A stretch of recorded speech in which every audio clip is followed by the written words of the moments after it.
Kid Jerome here. I'm working my way through 1001 albums you must hear before you die, and the 20th one is Billion Dollar Babies.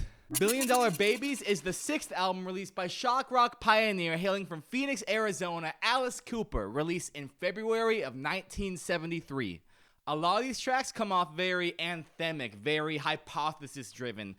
What I mean by that is on Hello Hooray sounds like he's the ringleader for this really twisted, bizarro circus, shouting his lyrics through this megaphone-like filter, accenting these very dramatic strings, these very spaced-out guitar notes. It feels like the beginning of a large production. Elected is sort of an extension of that, where it feels like this weird political ad for this anti-hero politician promising you all the things you could ask for, but very clearly corrupted, saying things like "I don't care," very in your face. It feels like some of these songs take on more the structure of a play than they do a classic rock song. Like Alice is investing a lot of storytelling into this character, building himself as this lovable villain.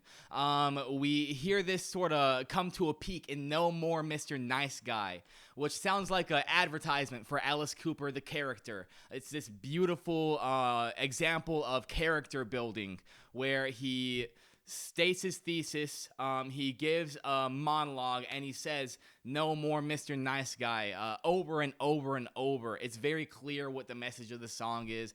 It's very concise what he was trying to get through, and it was very well done, very well written. I think this is a perfect example of what Alice Cooper was setting out to do with this album. Sick Things is another one of these anthemic character-building songs, but it feels more like they're parodying Alice Cooper than they are fleshing out his character. It just feels like an SNL sketch, really satirizing him. Like he starts with "sick things."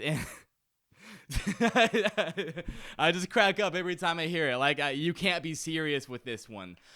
Sometimes it feels like the messaging is way too in your face, way too over the top. It feels like when you live in this state of perpetual irony, at some point it stops being ironic and you start being the sick things guy. I can't with this song. There were some other really interesting off-the-wall song structures. I loved Unfinished Sweet. What was happening on this song was pretty run-of-the-mill at first. It sounded just like any other classic rock song, with these blues inflections at the end of every bar. It was fun, but then we go into this like really avant-garde, really just strange bridge. It feels, again, like more of a production than a classic rock song. So much happens, I had to sort of write it down. The narrative of the song is we're at a dentist's office, and then he says, "Your teeth are fine, but your gums have to go," and everything cuts out.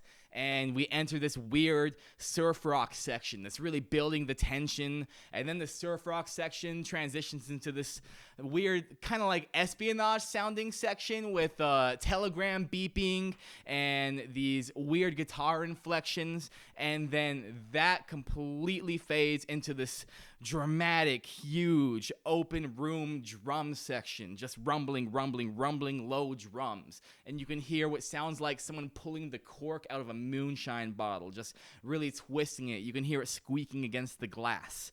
And then when it finally pops out, the song just comes back in full force. The guitars crash in, and we go straight into the outro. It's this very satisfying release of tension, but horrifying in context. I don't know what this popping noise was supposed to symbolize in the dentist's office. I'm sure a tooth extraction, but it really made me cringe, but in a good way.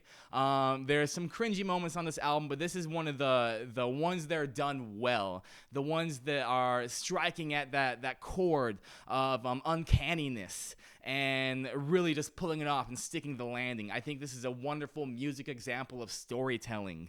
The way that they were able to tell a full narrative with no words wasn't lost on me. Marianne is very different from the other songs on this album. It's a very important moment of rest from sort of the dark and the twisted and the heavy guitars. Of all things, it's this upbeat ragtime piano tune with clean vocals from Alice Cooper, not his signature rough straining, his growling, but legitimately singing his heart out. And it's this sad, reflective song over a love lost. It's a perfect complement to all the dark themes on this album, a moment of humanity amongst the monstrosity. I feel like this was a very important moment of rest on the album. It was very vital to the flow of the album. While it might have sounded out of place, I really needed a song that sounded out of place when we had Sick Things and all these songs that are legitimately about necrophilia. On that note, there's some very uncomfortable subject matter on this album. Uncomfortable is sort of the name of the game when it comes to Alice Cooper. I understand that that's what I signed myself up for when I decided to play this shock rock album. I wasn't really ever surprised, but I feel like some of it was just genuinely yucky. Not like fun yucky, but like we have this song that is legitimately about a sexual assault. It depicts a sexual assault. The music surrounding it is very upbeat, corny, sort of with a nudge and a grin, and it feels like the punchline was the assault. Like it was sort of the butt of the joke. And I don't know. It's an uncomfortable joke, a joke I really don't want to be in on. The closing track of the album was even more uncomfortable somehow, for me at least. It's this undeniably catchy song. It's this really cool, grimy Alice Cooper song, I Love the Dead. It's a classic Alice Cooper song, but what really does it for me is the lyrics are about necrophilia. Okay, fine. I knew what I was getting myself into, but I could have done without the actual, like, graphic voice acting of the act of necrophilia. I could have done without the slapping of meat and the grunts in between the guitar stabs. Every now and then they'll just cut out the instrumental during the outro just so you could hear Alice clapping some more zombie cheeks, and It gets really gross. It gets really weird. Not fun weird. I don't want to hear this song again. I think, at least without those ad-libs, those weird grunting, slapping meat sections, I could certainly do without that. Billion Dollar Babies is all over the place. The high moments are peak Alice Cooper. Alice Cooper in his purest, most genuine form. But the low points of the album are so weird, hard to justify, uncomfortable. It's hard for me to recommend this album to my friends. I feel like it's an important album. I feel like it's important for Alice Cooper. I feel like it's important for music at the time. But altogether, it's just a little bit too all over the place. The best songs are so far away from the worst songs. The project lacks the consistency I really wish it had. I would recommend this album to fans of Alice Cooper, people who are trying to set more of a spooky occasion, like a Halloween party. This album's very dark, and people who just wanted to take more of a dive into Alice Cooper's discography, understand what you're getting yourself in for, and set your expectations accordingly. Some songs that really stuck out to me were Unfinished Sweet, Marianne, and No More Mr. Nice Guy. I'm going to have to give this album middle of the road 5. Thank you guys so much for watching. Let me know what you thought about the album in the comments below. If you appreciate what I had to say, please leave a like. That really helps me out.